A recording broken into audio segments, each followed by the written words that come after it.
GeM டிவியின் ஆன்மீக அன்பர்களுக்கு வணக்கம். மாரியம்மா எங்கள் மாரியம்மா, மாரியம்மா எங்கள் மாரியம்மா, உன்னை வணங்குகின்றோம் கருமாரியம்மா, உன்னை வணங்குகின்றோம் கருமாரியம்மா, மாரியம்மா எங்கள் மாரியம்மா. ஆன்மீக வழிபாட்டிற்கு சிறந்த மாதமாக ஆடி மாதம் திகழ்கிறது. ஆடி வெள்ளி தொடங்கி ஆடி அமாவாசை, ஆடி பூரம், ஆடி 18 என்று பல சிறப்பு வழிபாடு தினங்களை கொண்டுள்ளது இந்த ஆடி மாதம். அம்மன், ஐயனாரப்பன், மதுரை வீரன், மாடசாமி, கருப்பண்ணசாமி போன்ற பல கிராமத்து தேவதைகளுக்கு சிறப்பு பூஜைகள் நடைபெறும் மாதம் இந்த மாதம். ஆடி மாதத்தை அடிப்படையாக வைத்துதான் பல சுப நிகழ்ச்சிகளை நம் முன்னோர்கள் நடத்தினர். ஆடியை கர்க்கடக மாதம் என்றும் ஆடி மாதத்தை சக்தி மாதம் என்றும் அழைக்கிறார்கள். இந்த மாதத்தில்தான் விதை விதைப்பதை முன்னோர்கள் மேற்கொண்டனர். பொதுவாக ஆடி மாதத்தில் காற்று பலமாக வீசும். அந்த காலத்தில் எளிதில் ஜீர்ணிக்கக்கூடிய உணவுகளை, அதாவது கூழ் போன்ற உணவுகளை சாப்பிடுவது நல்லது. இது நம் ஆரோக்கியத்தை மேம்படுத்தும். மேலும் பெண் தெய்வமான அம்மன், துர்கை போன்ற தெய்வங்களை வணங்குவதற்கான மாதமாக ஆடி மாதம் திகழ்கிறது. இந்த ஆடி மாதத்தை வணங்கி வரவேற்போம். வாருங்கள், நிகழ்ச்சிக்குள் செல்லலாம். ஜெம் பக்தி டிவி நேயர்களே, உங்கள் அனைவருக்கும் நமஸ்காரங்கள், எமது ஆசிகள். ஜெம் பக்தி டிவி நேயர்களே, ஜெம் பக்தி டிவியின் ஆடி திருவிழா, இந்த ஆடி திருவிழாவிலே இன்றைய தினம் எம் தாய் வார்த்தாளி என்று சொல்லக்கூடிய வாராகியை பற்றி பேச போறோம். இன்றைய தினம் வாராகி, வராகி, வார்த்தாளி என்றெல்லாம் பலவாறாக போற்றி புகழப்படுகின்ற மகாசக்தி அவள். நீங்க வார்த்தாளி என்ற வாராகி பார்த்தீங்கன்னா, ஒரு குறிப்பிட்ட வருடங்களுக்கு முன்பு வாராகினா யாரு தெரியாது, நிறைய பேருக்கு தெரியாது. ஏன்னா மன்னர்களும் பல துறவிகளும் மகான்களும் சூட்சமமாக வழிபட்ட ஒரு சக்தி தான் வாராகி. அதாவது ஸ்ரீயந்திரம் என்று சொல்றோம். அந்த ஸ்ரீயந்திரம் அப்படி தட்டையா இருந்துச்சுன்னா அதுல உரைப்படங்கள் கோடுகளோடு அவர் ஸ்ரீயந்திரம். நடுப்புற ஒரு திரிகோணம் அப்படின்னு ஒன்று இருக்கும், அதுல பிந்துன்னு ஒன்று இருக்கும், ஒரு லிங்கம் மாதிரி ஒரு புள்ளி. அந்த புள்ளியை பிடிச்சி அப்படி தூக்கி அப்படி நிறுத்தினா கொடை மாதிரி இப்படி வரும். இப்படி கொடை மாதிரி வருதுன்னா அதுக்கு பேரு மேருன்னு பேரு. இப்படி இருந்தா யந்திரம், ஸ்ரீயந்திரம். அதை இப்படி போடும்போது மகா மேரு. மேரு என்றால் மலை என்று அர்த்தம், மலையை போன்ற வடிவமுடையது என்று அர்த்தம். இதுல 16 விதமான வித்யா தேவதைகள் இருக்கு. பார்த்தீங்கன்னா 16 விதமான வித்யா தேவதைகள். பகமாலினி, துரிதா, சித்ரா, ஷியாமலா, பேருண்டா, மகாபேருண்டா, வஜ்ரேஸ்வரி, மகா வஜ்ரேஸ்வரி, இப்படி வருஷலாம் வரும் 16. அந்த ஒவ்வொரு முக்கோணமா ஸ்டாரா இருக்கும். பார்த்தீங்கன்னா ஒவ்வொரு ஸ்டார்ல ஒவ்வொரு அம்பாள் உட்காந்துன்னு இருப்பா. அதுல பார்த்தீங்கன்னா ஒரு மூலையில உட்காந்துன்னு இருப்பா வாராகி, வார்த்தாளின்ற வாராகி. இந்த வாராகி யாரு அப்படின்னா, அந்த ஸ்ரீயந்திரத்தை, அந்த மகா மேருவை ஆளக்கூடிய ராஜதாயினியாக ஸ்ரீ வித்யாவில் ராஜதாயினி, அவர் ராஜதாயினின்னு பேர். பூமிதானேஸ்வரி. அந்த ஸ்ரீயந்திரத்தையே தாங்கி நிற்கிறவளாகவும் ஸ்ரீயந்திரத்தையே ஆளக்கூடியவளாகவும் அவளுக்கு மந்திரினி சேவிதா என்று பெயர். மந்திரினி சேவிதா, அந்த ஸ்ரீயந்திரத்தை ஆளக்கூடியவள் அந்த வாராகி. பார்த்தீங்கன்னா அந்த 16 விதமான வித்யா தேவதைகள்ல 15 வித்யா தேவதைகள் பார்த்தீங்கன்னா 4 கால் மண்டபத்துல உட்கார்ந்து இருக்கும். அந்த ராஜராஜேஸ்வரி, அந்த ஸ்ரீ லலிதா பரமேஸ்வரி ஆகிய மகா மேருவாகிய அந்த ராஜராஜேஸ்வரி பார்த்தீங்கன்னா 16 கால் மண்டபத்துல உட்கார்ந்து இருப்பாங்க. 16 படி மீது உட்கார்ந்து இருப்பாங்க. 16 படி மீது பரிவுடனே அமர்ந்திருக்கும் ஈஸ்வரி ஸ்ரீராஜ ராஜேஸ்வரி. அழகா நமது புகழ்மிக்க அருமையான வீரமணி ஐயா பண்ணாங்க. 16 படி மீது 16 படி மீது 16 கால் மண்டபத்துல ஸ்ரீ ராஜராஜ ஈஸ்வரியாக அம்பாள் உட்கார்ந்துருக்கா. ஆனா ஒரு மூலையில உட்கார்ந்துட்டு எல்லாம் 4 கால் மண்டபம். அந்த லலிதா பரமேஸ்வரியே 16 கால் மண்டபம், 16 படி. ஆனா ஒரு மூலையில உட்கார்ந்துட்டு 100 கால் மண்டபம், ரத்தன சிம்மாசனம், 100 கால் மண்டபம் ரத்தன சிம்மாசனத்துல உட்கார்ந்துட்டு ராஜதாயணியாக மந்திரினி சேவிதாவாக வாராகி அருள் புரிகின்றாள். அந்த ஸ்ரீயந்திரத்தையே ஆளக்கூடிய பூமி தானேஸ்வரி. இன்னைக்கு வாராகி, புகழ்பெற்ற வாராகி எல்லாம் எங்கெல்லாம் இருக்கு, எந்தெந்த திருத்தலம் பாருங்க. முதல் பார்த்தீங்கன்னா தஞ்சை பெரிய கோவில் அப்படின்னு கேள்விப்பட்டிருப்பீங்க, பிரசித்தி பெற்ற கோவில். தஞ்சை பெரிய கோவில ராஜராஜ சோழன் கட்டும்போது ஒரு குகையில ஒரு குகை மாதிரி பண்ணி அதுல வாராகி, ஆதி வாராகின்னு பேர் அங்க இருக்கிற அம்பாளுக்கு. அந்த ஆதி வாராகிய வழிபட்டு சித்தி பெற்றுதான் அப்படிப்பட்ட அந்த ராஜராஜ சோழன் தஞ்சை பிரகதீஸ்வரர் கோயிலை கட்டினார். இப்போ வராகிய வழிபட்டிருப்பார் தான், ஏன்னா பூமி தானேஸ்வரி அவதான். அதனால் வராகிய வழிபட்டிருப்பார் தான் அந்த கோயிலை முடிக்கக்கூடிய சக்தியை பெற்றார். அங்கே இருக்கிறது ஆதி வராகி, ரொம்ப சக்தி வாழ்ந்த வராகி. எல்லாம் அந்த கோபுரத்தின் நிழல் பூமியில் விழாது என்று கோபுரத்தையே பார்த்துட்டு உள்ள போவாங்க. ஆனால் உள்ள நுழையும் போது லெஃப்ட் ஹேண்ட் சைடில் இருக்கிற அந்த வாராகியை பார்க்க மாட்டாங்க. வாராகி அங்கே தான் ஆதி வாராகி. அந்த மாதிரி பார்த்தீங்கன்னாக்கா காஞ்சிபுரத்தினுடைய அருகாமையிலே பலூர் என்ற இடத்திலே பலூர் வராகி என்ற ஒரு வராகி. அதே மாதிரி பார்த்தீங்கன்னாக்கா சோழிங்கநல்லூர்ல இருக்கு பெரிய வாராகி. அந்த மாதிரி பார்த்தீங்கன்னாக்கா பல இடங்கள்ல வாராகி இன்னைக்கு வியாபித்து இருக்காங்க. இந்த வடபாதி, மாமுண்டூர் வடபாதியில பூமாத்தம்மன் சித்திரபீடத்துல பிரத்திங்கரா இருக்கிறாங்க. அங்க வார்த்தாளி என்ற வாராகி மந்திர வாராகி தேவியாக துர்க்கை சித்தரால் பிரதிஷ்டை பண்ணப்பட்ட அம்பாளாக இருக்கின்றாள். அங்கே இப்படி வாராகி கோவில் கொண்ட திருத்தலங்கள் பல இடத்துல இருக்கு. மதுராந்தகத்துல இருக்கு. மதுராந்தகத்துல ஒரு வீட்டுல பின்னால மிக பிரம்மாண்டமா ஒரு வாராகியை நிறுவி இருக்காங்க. ரொம்ப சக்தி வாய்ந்த வாராகி அது. அந்த மாதிரி பல இடத்துல வாராகி இருக்கு. இந்த வாராகி எதனால வழிபடணும், வாராகி எப்படி வழிபடணும், வாராகி எப்படி வழிபட்டா பலன் கிடைக்கும் அப்படின்னா, பஞ்சமி. நம்ம குழந்தைங்க அப்பா அம்மாண்ட ஒரு பொருள் வேணும்னா, அப்பா அம்மா கோபமா இருக்கிறாங்களா, சந்தோஷமா இருக்கிறாங்களா பார்த்து சமயம் பார்த்து கேட்கும். அப்போதான் அது கேட்டது கிடைக்கும். அந்த மாதிரி தெய்வங்கள் எல்லாம் பார்த்தீங்கன்னா அந்த பஞ்சமி அன்னைக்கு, தேய்பிறை பஞ்சமி, பஞ்சமி இந்த மாதிரி நாளில் பார்த்தீங்கன்னா அதிகம் பவராக இருக்கும். எதை கேட்டாலும் கொடுத்துரும், அது நேர்மையாக இருந்தால்.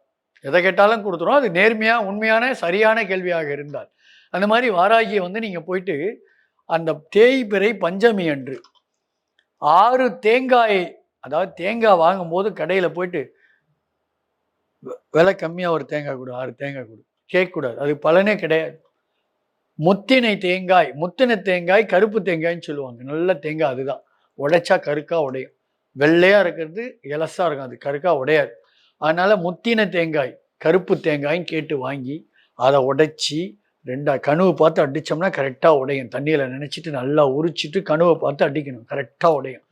அப்போது அந்த தேங்காய் 6 தேங்காயை உடைத்தால் 12 மூடி, 12 மூடி ஃபுல்லாக நெய் நிரப்பி,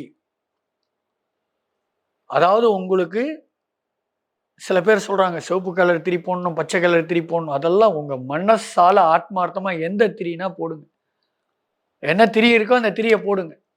திரியை போட்டு அந்த தீபத்தை அம்பாள் முன்னால ஏற்றி தெற்கு பார்த்து எரியக்கூடாது. அது ஞாபகம் வச்சுங்க. அந்த தீபம் தெற்கு பார்த்து எரியாம, அதாவது தெற்கு பக்கம் வடக்கு பார்த்த வாராகியா இருக்கும். நீங்கள் என்ன பண்ணுவீங்க, வராகியை பார்த்து ஏற்றுவீங்க. அப்படி ஏற்றாம ஒன்று கிழக்கு பார்க்கணும், இல்லை வடக்கு பார்க்கணும். அந்த மாதிரி தீபத்தை திருப்பி ஏற்றி, ஏன்னா ஒரு நல்ல குரு என்பவர் சொல்லித்தரணும்.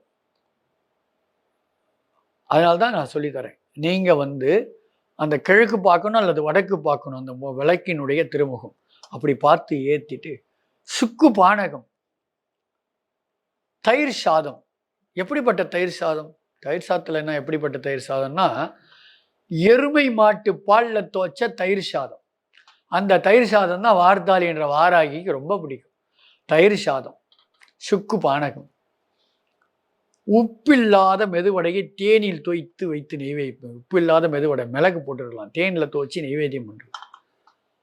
சேப்பங்கிழங்கு, உருளைக்கிழங்கு மேலே கிழங்குகள் வறுவல், இவற்றை வைத்து அந்த வார்த்தாளி என்ற வாராகி மனப்பூர்வமாக வேண்டி பஞ்சமி என்று ஓம் பஞ்சமி சர்வசித்தி மாதாகை நமாக. பஞ்சமி சர்வசித்தியும் தரக்கூடியவள் பஞ்சமி என்று. பஞ்சமி அன்னைக்கு வாராகியே போய் அந்த ஆலயத்தில் எங்கெல்லாம் ஆலயம் இருக்கின்றதோ, எங்கெல்லாம் வாராகி கோவில் இருக்கின்றதோ அங்கே போய் வழிபடணும். நான் பஞ்சமி அன்னைக்கு என் வீட்டில் இருக்கிற வாராகி படத்து முன்னால் அந்த தீபத்தை ஏற்றிக்கிறேன், என்னால் கோயிலுக்கு போக முடியாதுன்னா அப்படி ஏற்றவே கூடாது. ஏன்னா வீட்டில் ஏற்றினா அந்த பலன் கிடையாது. கோவிலில் மட்டும்தான் அந்த தீபத்தை போடணும். ரெண்டாவது, வாராகின்னு சொல்லிட்டு நிறைய பேர் என்ன தப்பு பண்ணுறாங்கன்னா, வாராகி சிலையை வாங்கி போய் வீட்டில் வச்சுக்கிறாங்க. அதாவது நல்லா புரிஞ்சுங்க, வீட்டில் வழிபடும் தெய்வம் வாராகியும் பிரத்திங்கராவும் அல்ல. அப்படி வீட்டில் வழிபடணும்னா ஒரு ஜான், ஒரு கை அளவு தான் இருக்கணும், அதுக்கு மேலே இருக்கக்கூடாது. இந்த ஒரு கை அளவு தான் இருக்கணும், அது பஞ்சலோகமாக இருந்தாலும் கருங்கல்லாக இருந்தாலும். இதுக்கு மேலே நீங்கள் வாராகி சிலையை வீட்டில் 3/4 அடி 1 அடியெல்லாம் நீங்கள் 1 அடியெல்லாம் வைக்கவே கூடாது. அதெல்லாம் கோவிலில் இருக்க வேண்டியது. அப்படி வச்சு வழிபடலாம். அது வழிபடுறவங்க அந்த கோவிலில் போயிட்டு வழிபடும் போது தான் வைப்ரேஷன் கிடைக்கும், நல்லா இருக்கும். வீட்டில் நீங்கள் வச்சுக்கிற சிலையை தினந்தோறும் போற்றி பண்ணி அர்ச்சனை பண்ணுங்க, அபிஷேகம் பண்ணுங்க, பூஜை பண்ணுங்க, வேண்டுங்க. இந்த பிராயசித்த பரிகாரம் என்பது கோவிலில் மட்டும்தான் செய்யணும். அப்போ தான் அதற்கான பலன் கிடைக்கும். வார்த்தாளி வாராகியை வழிபடுறது எதற்காகனா, அவள் பூமிதானேஸ்வரின்னு பேர். யாரெல்லாம் வழிபடலாம் அப்படின்னா, என்னால் வீடு கட்டவே முடியல சாமி, பல வருஷமானா நீங்கள் நிச்சயமாக வழிபடணும் வாராகி. நிச்சயமாக கட்டிடுவீங்க, உறுதியாக கட்டிடுவீங்க. 5 பஞ்சமி தீபம் போட்டிங்கன்னா கட்டிடுவீங்க, அது சூழ்நிலை அமைஞ்சிடும். அதே மாதிரி நான் ரொம்ப வருஷமாக அந்த வாடகை வீட்டில் இருக்கேன், சொந்த வீடு வாங்க முடியலன்னா வாங்கிடுவீங்க. அதேமாதிரி ரியல் எஸ்டேட்டுன்னு இருக்குது பார்த்தீங்களா, இந்த ரியல் எஸ்டேட் பண்ணுறவங்க நிச்சயமாக வழிபடக்கூடிய ஒரு தெய்வம் எதுனா வாராகி. ஏன்னா வாராகி இப்போ படிப்புக்கு சரஸ்வதின்ற மாதிரி, மருத்துவத்துக்கு தன்வந்திரின்ற மாதிரி, பொன் பொருளுக்கு பெருமாள்ன்ற மாதிரி, அறிவுக்கு முருகன் என்பது போல, சித்தி பெற விநாயகர் என்பதை போல, ஒவ்வொன்றுக்கும் ஒரு கடவுள். இந்து மதத்தில் ஒண்டிதான் அப்படியே அழகாக தனித்தனியே வச்சு எதை ஒன்றாலும் எடுத்துங்க அப்படின்னு வச்சுக்கிறாங்க. அந்த மாதிரி இந்த வார்த்தாளின்ற வாராகி ரியல் எஸ்டேட் பண்ணுறவங்க யாரெல்லாம் அந்த ரியல் எஸ்டேட் ஆஃபீஸில் வந்து வார்த்தாளியினுடைய படத்தை மாற்றுறாங்களோ, அவங்க அந்த வாராகியே செவ்வாய்க்கிழமை வெள்ளிக்கிழமை பஞ்சமி அன்னைக்கு அதுக்கு முறையாக பூஜை பண்ணுறாங்களோ, நிச்சயமாக ரியல் எஸ்டேட்டால் வெற்றி அடைய முடியும். அப்படிப்பட்ட அந்த வார்த்தாளி பார்த்தீங்கன்னா, இடம், நம்ம வீடு சுத்தமாக இல்லை, ஏதோ இருள் சூழ்ந்த நிலையில் இருக்குது, இந்த வீட்டில் எதனா கெட்ட சக்தி இருக்கான்னா அந்த வீட்டில் ஒரு வாராகி ஹோமம் பண்ணுங்க. இல்லைன்னா கோவிலில் போய் ஒரு வராகி ஹோமம் பண்ணி அந்த தண்ணி எடுத்துன்னு வந்து வீட்டில் தெளிங்க. இந்த வராகியை யாரெல்லாம் பிடிச்சாங்களோ அவங்களுக்கு எதிரிகள் இருக்க மாட்டாங்க. வாராகி உள்ளவனாண்ட யாரும் வாலாட்ட முடியாது. வாராகி யார் வழிபடுறானோ அந்த பக்தனை யாரும் நெருங்க முடியாது. அப்படி நெருங்கி தொடணும்னு நினச்சாங்கன்னா உடனே வாராகி போய் முதல்ல அடிச்சுட்டு வந்துடுவா. அப்படிப்பட்ட ஒரு மகாசக்தி தான் வாராகி. நான் அடியேன் வாராகி உபாசகர், பிரத்திங்கரா உபாசகர். வாராகியை பிடிச்சேன், வளமோடு வாழறேன். நீங்களும் வாழுங்களேன், வராகியை வழிபடுங்களேன், வராகியோடு வாழுங்களேன். வராகி பல கோவிலில் இருக்குது.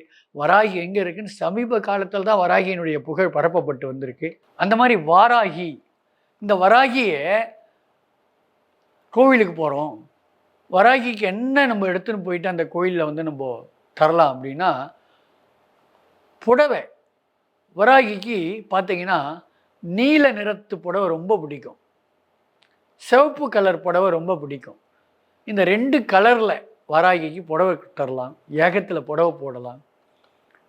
விரலி மஞ்சள், அந்த விரலி மஞ்சளில் மாலை கட்டும் போது விரதம் இருந்து சுத்தமாக இருந்து ஓம் வராகி போற்றி, ஓம் அர்த்தாளி போற்றின்னு அந்த வராகின்னு வராகியை நினச்சி நாமங்களை சொல்லிட்டு ஒவ்வொரு மஞ்சளாக கோக்க சொல்லி, எந்த பெண்ணுக்கு திருமணமாகலையோ அந்த பெண்ணை எடுத்துன்னு போய் இந்த வராகியை கொடுத்து சாத்த சொல்லி அர்ச்சனை பண்ணி அந்த மாலையை வாங்கின்னு அந்த எடுத்து அந்த பொண்ணு கழுத்தில் போட்டு வீட்டில் எடுத்து அந்த மாட்டி வச்சா 3 மாதங்கள் 90 நாட்களில் திருமணம் முடியும். நல்லா புரிஞ்சுங்க. விரலி மஞ்சளில் அந்த பொண்ணை விரதம் இருந்து அந்த மாலையை அந்த பொண்ணையே கட்ட சொல்லுங்க. அந்த பொண்ணை அழைச்சிட்டு போய் கோயிலில் கொடுத்து சுவாமி மேலே சாத்தி அந்த மாலையை திரும்ப கேளுங்க. அந்த மாலையை எடுத்துன்னு போய் அப்போவே அந்த பெண்ணுக்கு போட்டு வீட்டுக்கு எடுத்துன்னு போயிட்டு அந்த பெண் அந்த மாலையை எடுத்து பூஜை ரூமில் மாட்டி வைங்க. கரெக்டாக பாருங்கள், 90 நாளில் அந்த பொண்ணுக்கு திருமணம் நடக்கும். அதே மாதிரி குழந்தை பாக்கியம் இல்லைன்றவங்க விரலி மஞ்சளை நல்லா அம்மியில் அரைச்சி விழுதாக்கி உருண்டை ஆக்கி எடுத்துன்னு வந்து வராகி பாதத்தில் வச்சு தர சொல்லி எடுத்துன்னு போயிட்டு தினந்தோறும் அதை மூஞ்சிக்கு பூசி குளித்து வந்தீங்கன்னாக்கா நிச்சயமாக குழந்தை பாக்கியம் உண்டாகும். இது மாதிரி வராகின்ற நிறைய விஷயங்கள் இருக்குது. வராகி கிழங்கு வகைகள், வள்ளிக்கிழங்கு, சக்கரவள்ளிக்கிழங்கு, சேப்பங்கிழங்கு, உருளைக்கிழங்கு இதெல்லாம் நம்ம சாப்பிட்டா தான் கொலாப்சால் ஏறி போய் கொழுப்பு சத்தாயிடும். தெய்வத்துக்கு படைக்கலாம். தெய்வத்துக்கு அது காட்டு பன்றியினுடைய முகத்தை கொண்ட அவதாரம். அதெல்லாம் கிழங்கு வஸ்துக்களை நிறைய சாப்பிடக்கூடிய தேவி அது.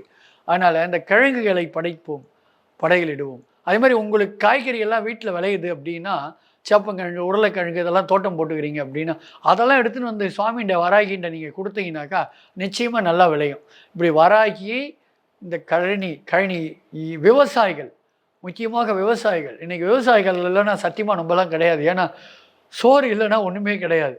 எத்தனை இருந்தாலும் அந்த அரிசி தான் முக்கியமானது. அந்த அரிசி இல்லைன்னா ஒன்றும் இல்லை. அதற்கு விவசாயித்தான் நன்றி சொல்லணும்.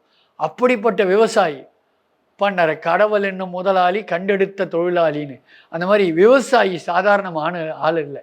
அந்த விவசாயம் நல்லா நடக்கணும்னா வார்த்தாளின்ற வாராகி, ஏன்னா ஏற்கலப்பையை வாகனமாக கையில் வந்து ஏற்கலப்பையை வந்து ஒரு ஆயுதமாக கொண்டவள்.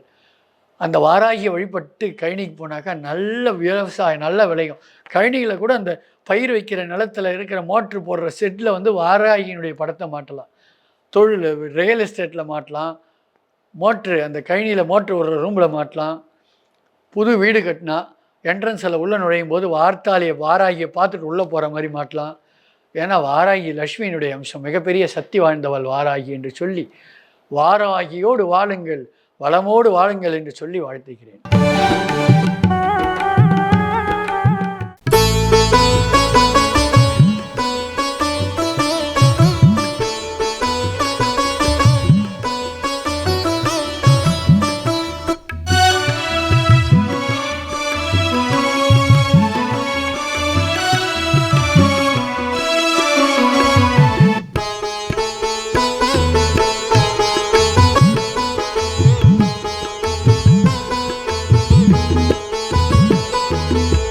கல்லா பொறக்க வேணும் மருவத்தூரிலே, மேல் மருவத்தூரிலே வாச படியா கிடக்க வேணும் ஆலயத்திலே, அம்மாவும் ஆலயத்திலே. கல்லா பொறக்க வேணும் மருவத்தூரிலே, மேல் மருவத்தூரிலே வாச படியா கிடக்க வேணும் ஆலயத்திலே, தாயே உன் ஆலயத்திலே, அம்மா உன் ஆலயத்திலே.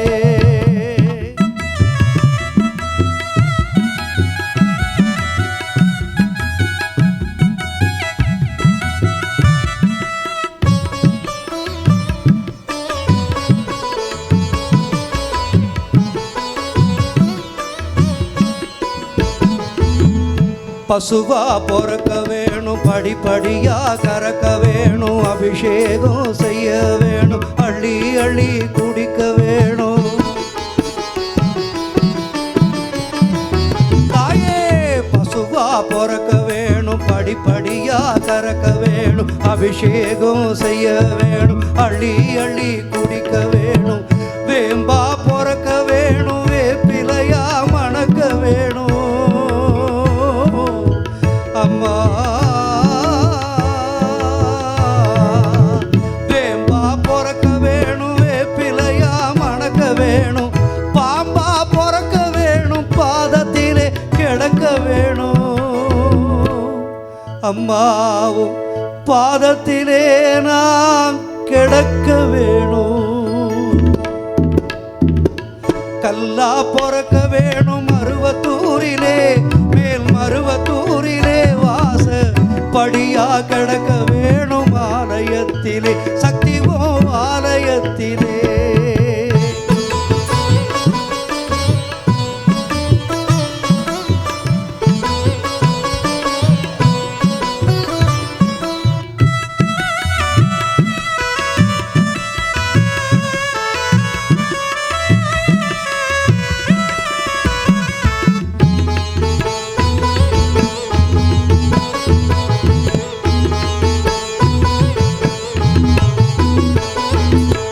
விளக்கா பொறக்க வேணும், கருவறையில் எரிய வேணும், மறுமுகத்தை ரசிக்க வேணும், ரசிச்சுக்கிட்டே இருக்க வேணும். தாயே விளக்கா பொறக்க வேணும், கருவறையில் எரிய வேணும், மறுமுகத்தை ரசிக்க வேணும், ரசிச்சுக்கிட்டே இருக்க வேணும். காத்தா பொறக்க வேணும், காயாம்பூ மணக்க வேணும். மருவூர் அம்மா அம்மா காத்தா பொறக்க வேணும், காயாம்பூ மணக்க வேணும், பார்த்தா ரசிக்க வேணும், பாத பூஜை செய்ய வேணும். உன் பாத பூஜை நான் செய்ய வேணும். பாம்பா பொறக்க வேணும்,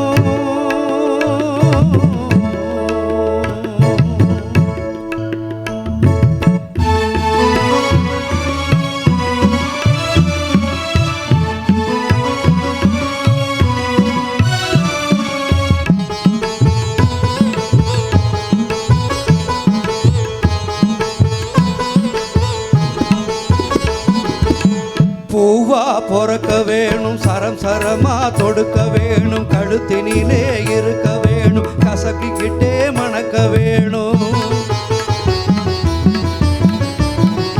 தாயே பூவா பொறக்க வேணும், சரம் சரமா தொடுக்க வேணும், கழுத்தினிலே இருக்க வேணும், கசங்கிக்கிட்டே இருக்க வேணும். பூவா பொறக்க வேணும், சரம் சரமா தொடுக்க வேணும், கழுத்தினிலே இருக்க வேணும், கசங்கிக்கிட்டே மணக்க வேணும். தோலா பொறக்க வேணும், பம்பையிலே சேர வேணும். அம்மா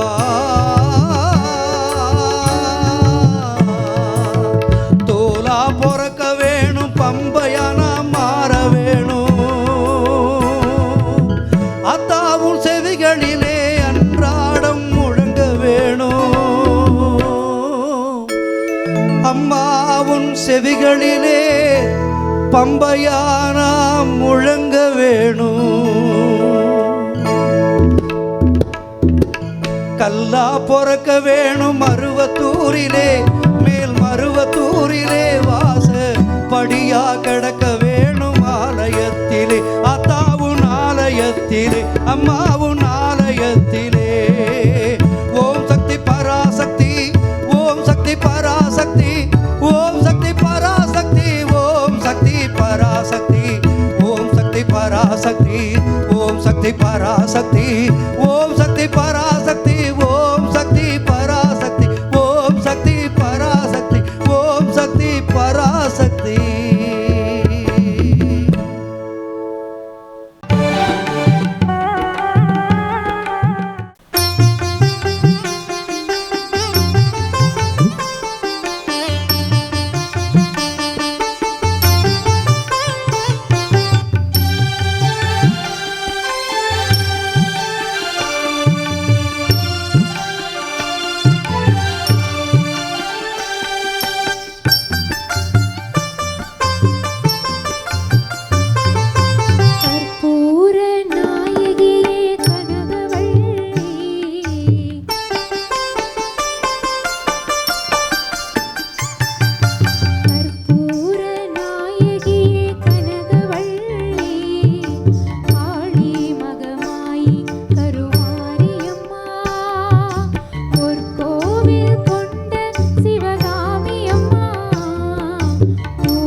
அருமையான பக்தி நிகழ்ச்சிகளைக் கண்டு பக்தி பரவசம் அடைந்திருப்பீர்கள். மீண்டும் மற்றும் ஒரு நிகழ்ச்சியில் உங்களை சந்திக்கின்றேன். அதுவரை உங்களிடமிருந்து விடைபெறுவது உங்கள் லக்ஷ்மி பிரியா. நன்றி, வணக்கம்.